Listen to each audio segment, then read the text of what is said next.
President Trump spoke at a tax day roundtable in Burnsville, Minnesota on Monday, saying that the United States helped to make China grow. You look at trade deals where we lose on every one of them, practically every one of them. There's not a trade deal we have that's any good. And 25 billion here, 60 billion here, with China 375 billion loss a year. Nobody even believes it. We rebuilt China, just so you understand. We rebuilt China. They did a hell of a job, but they did it using our money. And how they could have allowed that to happen are previous representatives. And I'm not just talking about President Obama. I'm talking about many of them. How they could have allowed that to happen to our country is disgraceful. But we're turning it around, and we're in the throes and the really pretty final stages. We'll see what happens. Look, we're going to win either way. We're either going to win by getting a deal, and we also win if we don't get a deal, because we do other things.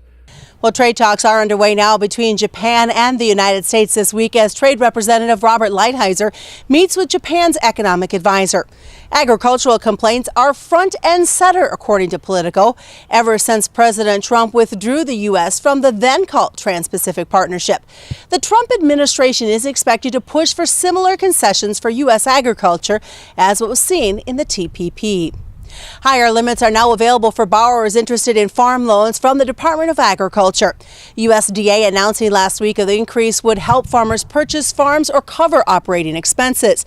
The 2018 Farm Bill increased the amount that producers can borrow through direct and guaranteed loans available through USDA's Farm Service Agency and made changes to the loans, such as microloans and emergency loans. That is a look at your agricultural news. I'm Susan Littlefield on the Rural Radio Network. This is Mike. Mike likes his car. Mike likes to save money. And Mike likes to breathe. So Mike fills up with E15 with 15% American ethanol. The clean octane in E15 gives Mike the performance he wants from his engine and the clean air he wants for his family. Better yet, E15 costs less at the pump.